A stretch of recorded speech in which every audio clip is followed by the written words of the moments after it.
La Bible en un an. Lecture du 14 octobre. 2 Thessaloniciens, chapitre 2.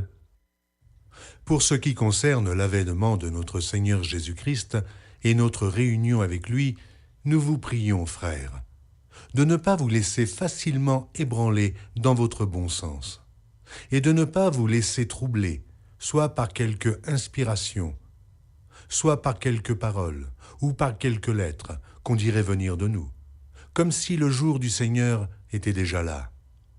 Que personne ne vous séduise d'aucune manière, car il faut que l'apostasie soit arrivée auparavant, et qu'on ait vu paraître l'homme du péché, le fils de la perdition, l'adversaire qui s'élève au-dessus de tout ce qu'on appelle Dieu ou de tout ce qu'on adore, jusqu'à s'asseoir dans le temple de Dieu, se proclamant lui-même Dieu.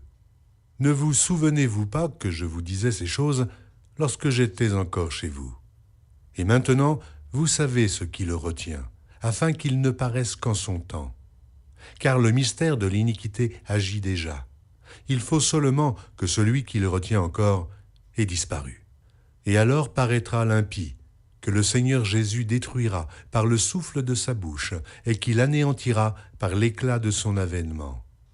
L'apparition de cet impie se fera par la puissance de Satan, avec toutes sortes de miracles, de signes et de prodiges mensongers, et avec toutes les séductions de l'iniquité pour ceux qui périssent parce qu'ils n'ont pas reçu l'amour de la vérité pour être sauvés. Aussi Dieu leur envoie une puissance d'égarement pour qu'ils croient au mensonge, afin que tous ceux qui n'ont pas cru à la vérité, mais qui ont pris plaisir à l'injustice, soient condamnés. Pour nous, frères bien-aimés du Seigneur, nous devons à votre sujet rendre continuellement grâce à Dieu, parce que Dieu vous a choisi dès le commencement pour le salut, par la sanctification de l'Esprit et par la foi en la vérité. C'est à quoi il vous a appelé par notre évangile, pour que vous possédiez la gloire de notre Seigneur Jésus-Christ. Ainsi donc, frères, demeurez fermes et retenez les instructions que vous avez reçues, soit par notre parole, soit par notre lettre. Que notre Seigneur Jésus-Christ lui-même et Dieu notre Père, qui nous a aimés et qui nous a donné par sa grâce une consolation éternelle et une bonne espérance, console vos cœurs et vous affermisse en toute bonne œuvre et en toute bonne parole. Jérémie, chapitre 23, versets 21 à 40. Je n'ai point envoyé ces prophètes, et ils ont couru. Je ne leur ai point parlé, et ils ont prophétisé. S'ils avaient assisté à mon conseil, ils auraient dû faire entendre mes paroles à mon peuple, et les faire revenir de leur mauvaise voie, de la méchanceté de leurs actions. Ne suis-je un Dieu que de près, dit l'Éternel, et ne suis-je pas aussi un Dieu de loin? Quelqu'un se tiendra-t-il dans un lieu caché, sans que je le voie, dit l'Éternel? Ne remplis-je pas, moi, les cieux et la terre, dit l'Éternel? J'ai entendu ce que disent les prophètes, qui prophétisent en mon nom le mensonge, disant « J'ai eu un songe, j'ai eu un songe !» Jusque à quand ces prophètes veulent-ils prophétiser le mensonge, prophétiser la tromperie de leur cœur? Ils pensent faire oublier mon nom à mon peuple par les songes que chacun d'eux raconte à son prochain, comme leurs pères ont oublié mon nom pour Baal. Que le prophète qui a eu un songe raconte ce songe, et que celui qui a entendu ma parole rapporte fidèlement ma parole. Pourquoi mêler la paille au froment, dit l'Éternel? Ma parole n'est-elle pas comme un feu, dit l'Éternel, et comme un marteau qui brise le roc? C'est pourquoi voici, dit l'Éternel, j'en veux aux prophètes qui se dérobent à mes paroles l'un à l'autre. Voici, dit l'Éternel, j'en veux aux prophètes qui prennent leur propre parole et la donnent pour ma parole. Voici, dit l'Éternel, j'en veux à ceux qui prophétisent des songes faux, qui les racontent et qui égarent mon peuple par leurs mensonges et par leur témérité. Je ne les ai point envoyés, je ne leur ai point donné d'ordre, et ils ne sont d'aucune utilité à ce peuple, dit l'Éternel. Si ce peuple, ou un prophète, ou un sacrificateur te demande « Quelle est la menace de l'Éternel ?» Tu leur diras quelle est cette menace. Je vous rejetterai, dit l'Éternel. Et le prophète, le sacrificateur, ou celui du peuple qui dira « Menace de l'Éternel, je le châtierai, lui et sa maison. » Vous direz, chacun à son prochain, chacun à son frère, qu'a répondu l'Éternel? Qu'a dit l'Éternel? Mais vous ne direz plus menace de l'Éternel, car la parole de chacun sera pour lui une menace. Vous tordez les paroles du Dieu vivant, de l'Éternel des armées, notre Dieu. Tu diras au prophète, que t'a répondu l'Éternel? Qu'a dit l'Éternel? Et si vous dites encore, menace de l'Éternel, alors ainsi parle l'Éternel, parce que vous dites ce mot, menace de l'Éternel, quoique j'ai envoyé vers vous pour dire, vous ne direz pas, menace de l'Éternel? À cause de cela voici, je vous oublierai, et je vous rejetterai, vous et la ville que j'avais donnée à vous et à vos pères, je vous rejetterai loin de ma face. Je mettrai sur vous un opprobre éternel et une honte éternelle qui ne s'oublieront pas. Jérémie, chapitre 24. L'Éternel me fit voir 2 paniers de figues posés devant le temple de l'Éternel après que Nebuchadnezzar, roi de Babylone, eut emmené de Jérusalem et conduit à Babylone Jéconia, fils de Joachim, roi de Juda, les chefs de Juda, les charpentiers et les serruriers. L'un des paniers contenait de très bonnes figues, comme les figues de la première récolte, et l'autre panier de très mauvaises figues qu'on ne pouvait manger à cause de leur mauvaise qualité. L'Éternel me dit, « Que vois-tu, Jérémie ?» Je répondis, « Des figues. Les bonnes figues sont très bonnes, et les mauvaises sont très mauvaises et ne peuvent être mangées à cause de leur mauvaise qualité. » La parole de l'Éternel me fut adressée en ces mots. « Ainsi parle l'Éternel, le Dieu d'Israël. Comme tu distingues ces bonnes figues, ainsi je distinguerai, pour leur être favorable, les captifs de Juda, que j'ai envoyés de ce lieu dans le pays des Chaldéens. Je les regarderai d'un œil favorable, et je les ramènerai dans ce pays. Je les établirai et ne les détruirai plus. Je les planterai et ne les arracherai plus.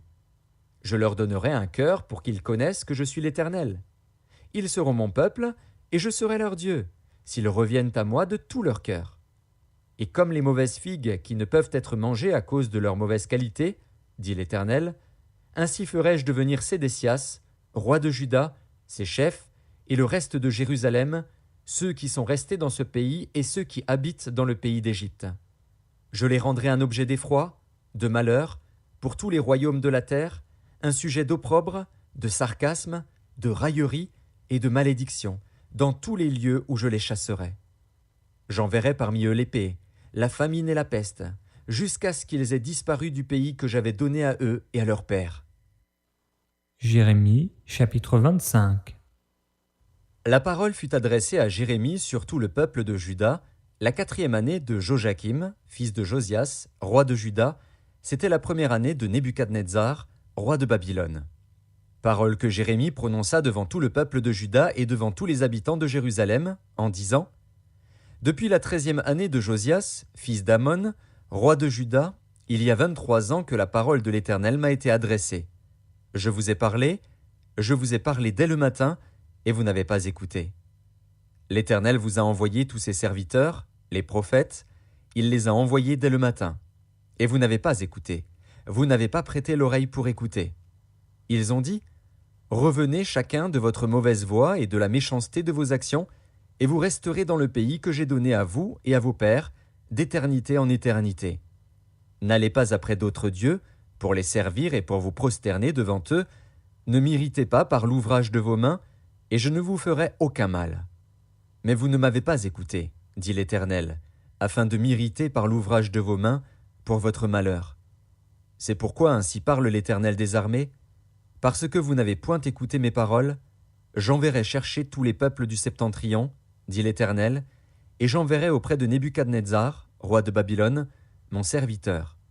Je le ferai venir contre ce pays et contre ses habitants, et contre toutes ces nations alentour, afin de les dévouer par interdit et d'en faire un objet de désolation et de moquerie, des ruines éternelles. Je ferai cesser parmi eux les cris de réjouissance et les cris d'allégresse, les chants du fiancé et les chants de la fiancée, le bruit de la meule et la lumière de la lampe. Tout ce pays deviendra une ruine, un désert, et ces nations seront asservies au roi de Babylone pendant 70 ans. Mais lorsque ces 70 ans seront accomplis, je châtierai le roi de Babylone et cette nation, dit l'Éternel, à cause de leurs iniquités. Je punirai le pays des Chaldéens, et j'en ferai des ruines éternelles.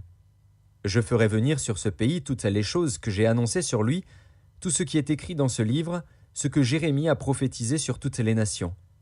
Car des nations puissantes et de grands rois les asserviront, eux aussi, et je leur rendrai selon leurs œuvres et selon l'ouvrage de leurs mains. Car ainsi m'a parlé l'Éternel, le Dieu d'Israël, prends de ma main cette coupe remplie du vin de ma colère, et fais-la boire à toutes les nations vers lesquelles je t'enverrai. Ils boiront, et ils chancelleront et seront comme fous, à la vue du glaive que j'enverrai au milieu d'eux. Et je pris la coupe de la main de l'Éternel, et je la fis boire à toutes les nations vers lesquelles l'Éternel m'envoyait, à Jérusalem et aux villes de Juda, à ses rois et à ses chefs, pour en faire une ruine, un objet de désolation, de moquerie et de malédiction, comme cela se voit aujourd'hui.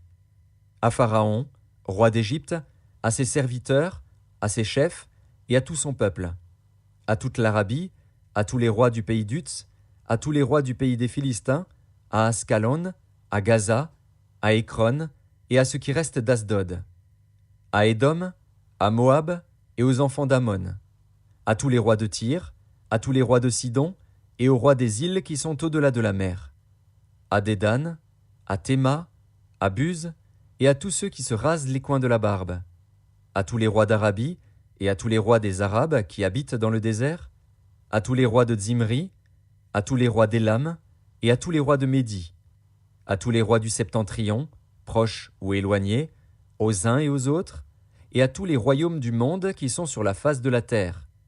Et le roi de Sheshak boira après eux. Tu leur diras, « Ainsi parle l'Éternel des armées, le Dieu d'Israël.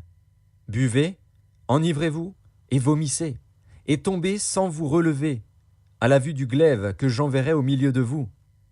Et s'ils refusent de prendre de ta main la coupe pour boire, dis-leur, « Ainsi parle l'Éternel des armées, vous boirez. Car voici, dans la ville sur laquelle mon nom est invoqué, je commence à faire du mal. Et vous, vous resteriez impunis? Vous ne resterez pas impunis, car j'appellerai le glaive sur tous les habitants de la terre, dit l'Éternel des armées. Et toi, tu leur prophétiseras toutes ces choses, et tu leur diras, l'Éternel rugira d'en haut. De sa demeure sainte, il fera retentir sa voix. Il rugira contre le lieu de sa résidence, il poussera des cris, comme ceux qui foulent au pressoir, contre tous les habitants de la terre. Le bruit parvient jusqu'à l'extrémité de la terre. Car l'Éternel est en dispute avec les nations. Il entre en jugement contre toute chair. Il livre les méchants au glaive, dit l'Éternel. Ainsi parle l'Éternel des armées. Voici, la calamité va de nation en nation, et une grande tempête s'élève des extrémités de la terre. Ceux que tuera l'Éternel en ce jour seront étendus d'un bout à l'autre de la terre. Ils ne seront ni pleurés, ni recueillis, ni enterrés, ils seront comme du fumier sur la terre. Gémissez, pasteurs, et criez. Roulez-vous dans la cendre, conducteurs de troupeaux, car les jours sont venus où vous allez être égorgés. Je vous briserai, et vous tomberez comme un vase de prix. Plus de refuge pour les pasteurs, plus de salut pour les conducteurs de troupeaux. On entend les cris des pasteurs, les gémissements des conducteurs de troupeaux, car l'Éternel ravage leur pâturage. Les habitations paisibles sont détruites par la colère ardente de l'Éternel. Il a abandonné sa demeure comme un lionceau sa tanière, car leur pays est réduit en désert par la fureur du destructeur et par son ardente colère. Psaume chapitre 84. Au chef des chantres, sur la guitite des fils de Corée. Psaume. Que tes demeures sont aimables, Éternel des armées. Mon âme soupire et languit après les parvis de l'Éternel. Mon cœur et ma chair poussent des cris vers le Dieu vivant. Le passereau même trouve une maison, et l'hirondelle un nid où elle dépose ses petits. Tes autels, Éternel des armées, mon roi et mon Dieu. Heureux ceux qui habitent ta maison, ils peuvent te célébrer encore. Heureux ceux qui placent en toi leur appui, ils trouvent dans leur cœur des chemins tout tracés. Lorsqu'ils traversent la vallée de Baca, ils la transforment en un lieu plein de sources, et la pluie la couvre aussi de bénédictions. Leur force augmente pendant la marche, et ils se présentent devant Dieu à Sion. Éternel Dieu des armées, écoute ma prière. Prête l'oreille, Dieu de Jacob. Toi qui es notre bouclier, vois, ô Dieu, et regarde la face de ton oint. Mieux vaut un jour dans tes parvis que 1000 ailleurs, Oh, je préfère me tenir sur le seuil de la maison de mon Dieu plutôt que d'habiter sous les tentes de la méchanceté. Car l'Éternel Dieu est un soleil et un bouclier. L'Éternel donne la grâce et la gloire. Il ne refuse aucun bien à ceux qui marchent dans l'intégrité. Éternel des armées, heureux l'homme qui se confie en toi.